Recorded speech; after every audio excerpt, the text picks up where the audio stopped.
Rodri just made things painfully obvious by Pet Talks Football. Rodri lends Barca. Rejected Madrid. I mean, you got, as a Barca fan, all reasons to love him. Goals. And Rodri weighs in with yet another significant goal. Defending trophies.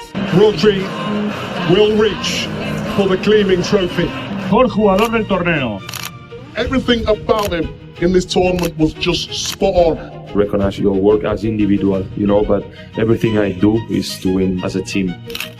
That's what Rodri brings to any team. Barca signed him out of nowhere after he spent the entire summer twerking for Madrid. Rodri, where he's going next. Barcelona, the destination, as we are seeing that he has chosen them over Real Madrid. From the outside, it might seem like Barca's midfield was the last place they needed signings, but the arrival of Rodri changes. That is not true. De Jong, good game, bad game, injury. Pedri, he's brilliant. Needs some help. Marc Bernal, I think that's his name. Injured. Young, very young. Javi, injured. Very young. Am I missing someone in there? Maybe. But yeah, these are the guys that would play. And they need help. They need a centre back and a striker too, but they need help in midfield too. Everything for Barcelona.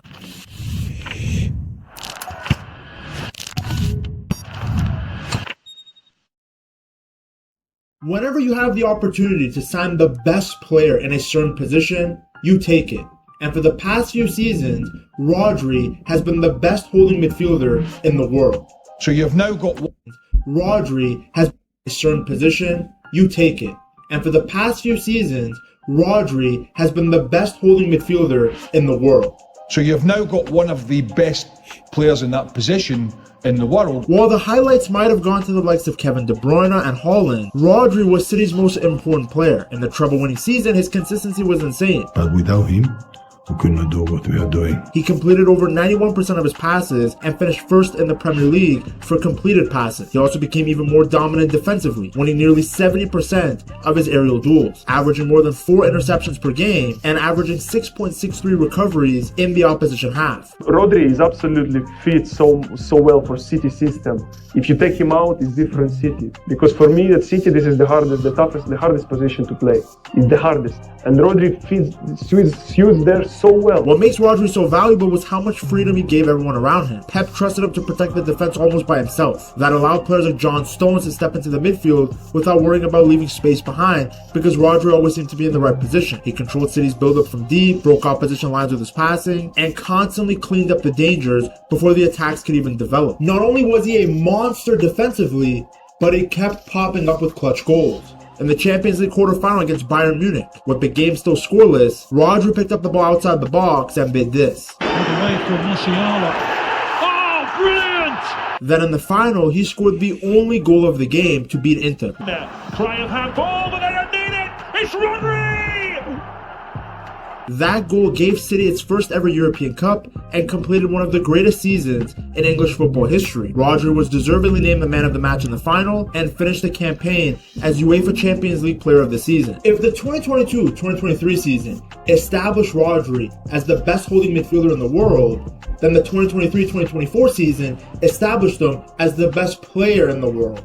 He carried his incredible form straight into the new season and became even more influential as Manchester City made history by winning an unprecedented 4th consecutive Premier League title. The guy was so important to City that in the 3 matches he missed in the Premier League, City lost all 3 of them. He was doing everything. He would win the ball back and disrupt attacks, but also be the first player to receive the ball from the back line to initiate the play and create chances from deep. At some points, Pep had transformed him into a hybrid between a number 6 and a number 8. From the middle of the park, this guy got 12 goals and 14 assists while creating 11 big chances. In the Premier League alone, he had 8 goals and 9 assists. Do you guys understand how insane those numbers are?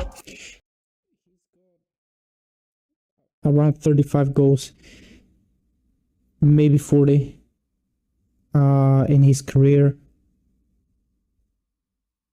70% of them are screamers. Screamers.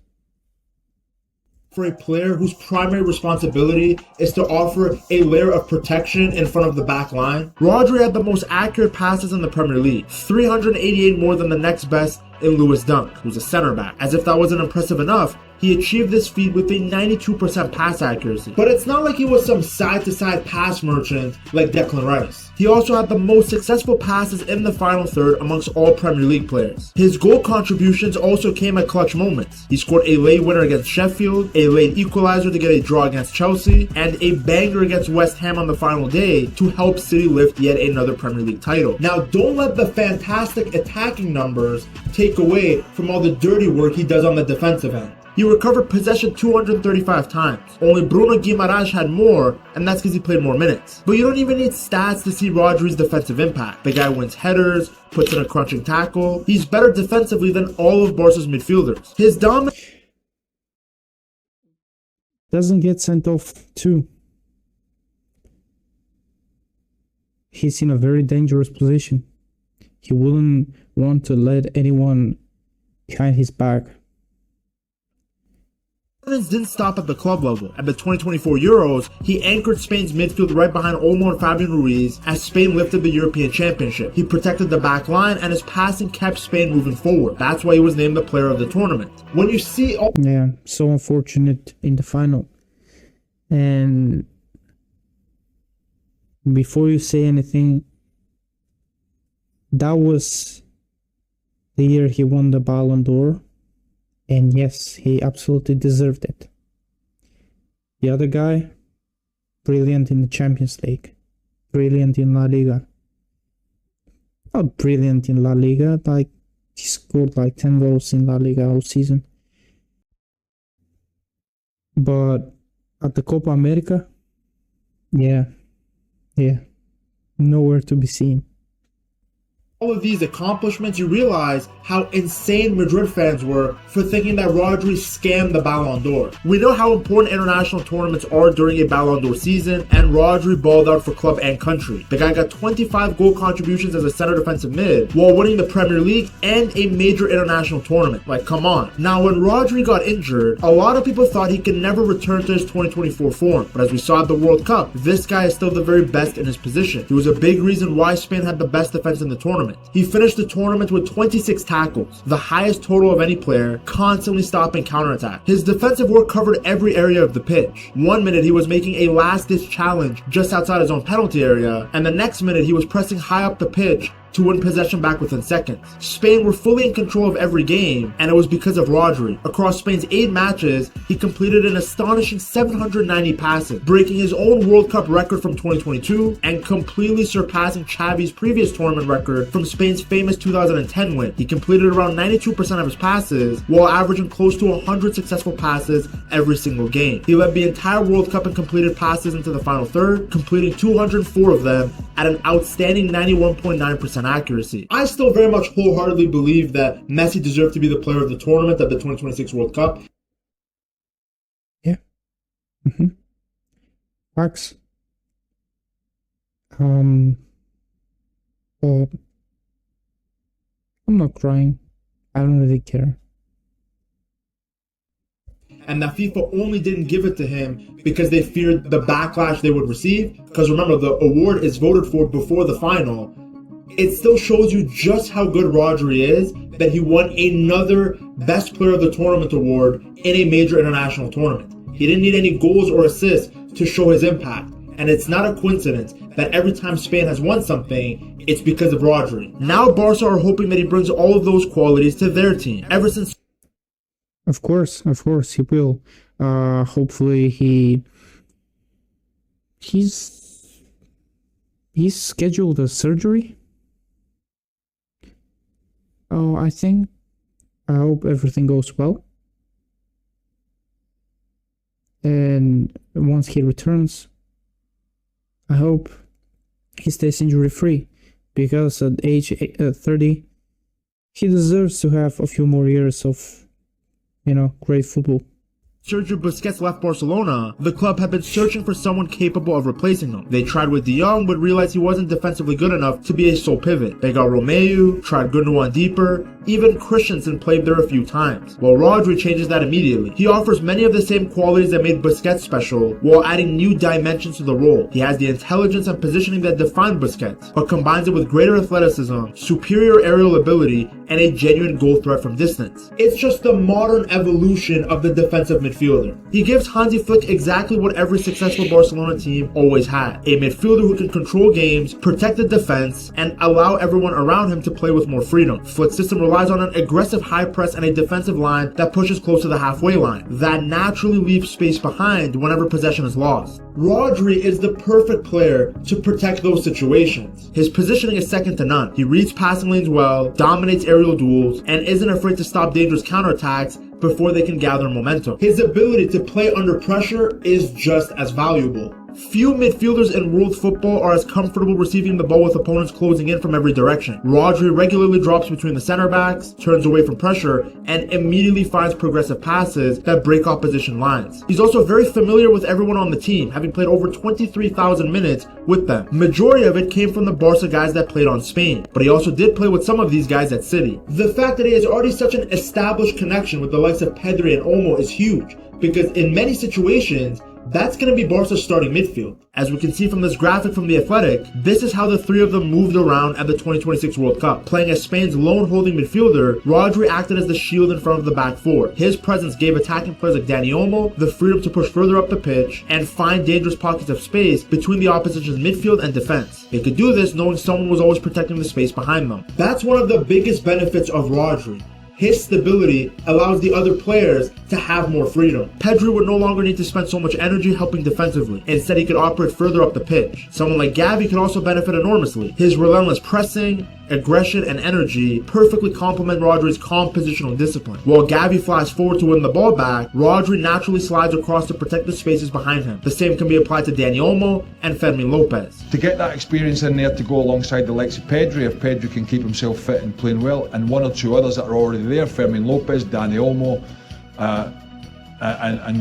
and more, you're just really strengthening that midfield. What has always separated Rodri from other great defensive midfielders is his sense of positioning. He always seems to arrive in the right places at exactly the right moment. Instead of chasing the game, he just reads it better than almost anyone else. That awareness becomes even more important because both Manchester City and Barca commit so many players forward when attacking. As you can see from this chart from The Athletic, the two statistically played very similar last season. In La Liga last season, no team allowed the opposition less time on the ball per passing sequence than Barca. So Rodri can help them even more with winning the ball back quickly and high up the pitch. As good as Frenkie de Jong is, he doesn't have Rodri's physical qualities. Rodri is better at winning duels both on the ground and in the air. He's better at recovering loose balls. That's a weird sentence. And he immediately shuts down transitions. It is that combination of intelligence, positioning, and defensive awareness that makes Rodri so much more than just a holding midfielder. He's a player who gives an entire team its balance. Not to mention that, as we have seen in a City career, he can always pop up with a clutch goal too, which isn't really Frankie's thing. This also gives Barca depth. You have Frenkie de Jong, who's already coming into the season injured. You have to ask questions about whether the likes of Bernat. Yeah, this is a strange picture, by the way. These are all technically midfielders. Yeah. One of them here, two of them is a defensive midfielder. And none of them is playing like anywhere near close to Rodri's level. And Gavi can be injury free all season. With Rodri, you now add quality to the starting 11, but you also improve the depth because those other guys can now rotate in. It means Pedri doesn't have to be ran into the ground. When De Jong is healthy, you can play him with Rodri and let Pedri rest.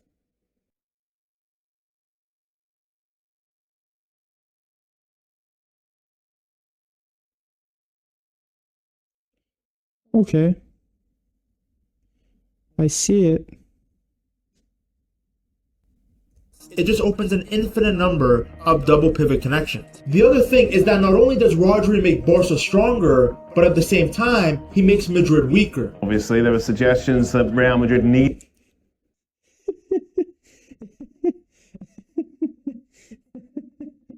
needed reinforcements to protect the back line, and that person to come and do exactly that is the golden ball winner in Rodri. Just 24 hours ago, Real Madrid got money to spend, and they just won't spend money for some reason. I don't know why.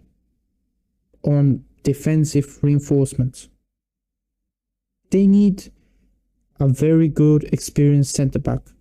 Nah, let's sign Konate because he's free. Let's keep Tony Rudiger, who makes mistakes every single game, if not every single half of a game. Dean Huijsen still not arrived at Real Madrid, and of course, a coach is needed for that. And Xavi was not backed. Arbeloa was there for I have no idea why. And now Mourinho, if he's backed, maybe he can make Dean Huijsen a starter. Eder Militao can't stay fit. He's great, but can't stay fit. But Raúl Asensio, he's just not a starter, nowhere near. And yeah, in the midfield, we know Tchouaméni, Valverde can't play a 6. Bellingham, he can't play a 6. Just don't make sense. Yeah, they was waiting for Rodri, okay, but you will see, they will not sign a centre defensive midfielder until the end of the transfer window. You will see. We're talking about the possibility of him moving from Manchester City to Real Madrid. That seems to have taken a dramatic change over the last few hours, Alex. Suggestions are that it's not Real Madrid he'll be heading to, but Barcelona. Yeah, there's two factors. I think it's Rodri being convinced by Barcelona's proposal and not being convinced that Real Madrid were really serious or committed to signing him. Rodri was exactly the type of player they needed, because guys like Bellingham, Valverde, and Tchouaméni give the team lots of energy and athleticism, but they can't do what Kroos and Modric were doing. What Madrid have lacked is a midfielder who can slow the game down, control possession, dictate the tempo, and patiently unlock teams sitting in deep defensive blocks. Rodri is that player. Had he joined Real Madrid, he would have filled the biggest hole in the squad almost overnight. Instead, by choosing Barca, Rodri completely changes the balance of power in Spain. Contrary to what some people think, we don't just only glaze players on this channel. So let's look at some of the downsides of this signing. The biggest issue is financial. Barca are making a huge investment, basically allocating most of the funds that could go to a center back or striker onto a holding midfielder. Another concern is what this means for La Masia. Someone like Bernal is seen as the future of the club, and with Rodri becoming an undisputed starter, people fear that those younger players would naturally see their minutes disappear. Now, I personally don't agree with this take. There are so many games in a season, so many competitions, that rotation is just going to happen naturally. Plus, there's no one better for Bernal to learn from than Rodri. Finally, there are tactical and physical concerns. Rodri spent years thriving under Pep Guardiola in one of the most structured possession systems football has ever seen. Flick's Barca, though, play with far more intensity. The team presses aggressively, attacks vertically, and often asks midfielders to cover huge amounts of space during transition. That's a demanding role for any player. Rodri has already accumulated an enormous number of minutes for both Manchester City and Spain. When you are smart as Rodri, this is kind of covered, because I remember when I was trying to play football, because I was nowhere near around a professional. That's how things played out. But I was capable of reading the game well, and I was an 8. 6, I mean, yeah, I could have done that, but an 8 was my spot, a 10 also. And I would imagine how smarter, it's not even in the same universe, Rodri is compared to me. And yeah, I was playing with, a competition that was nowhere near as good as professional football and elite level football. That's true. But if low level compared to low level competition, street level competition, was good at reading the game. He's elite for now like 6 seasons. He's been winning everything and playing everywhere and winning Euro Player of the Tournament, World Cup Player of the Tournament, winning both trophies, you know. So he is up there. He's even smarter than, you know, elite level footballers and central defensive midfielders. So he's not gonna be running as much, you know.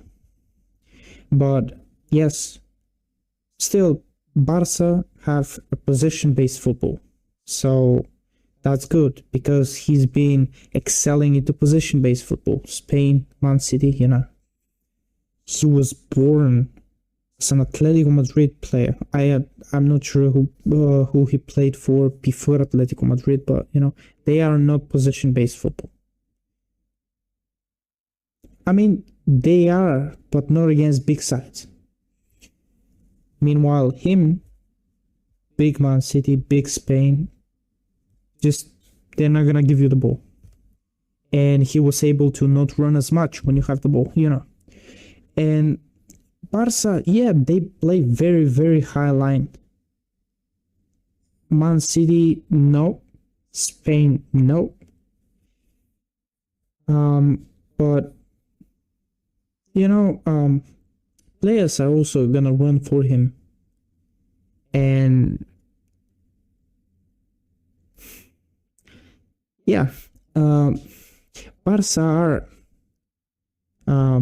making a lot of risks, and a ball over the top, it's just not Rodri's problem, you know. They have a lot of problems with balls over the top, and that's on the centre backs. Unfortunately, yeah, he's going to have to run, but that's where the youngsters and the other players that can replace him when he gets tired come into play. A lot of games, you know. And if Barca are capable to win without him, then they're gonna find some kind of balance. Yeah.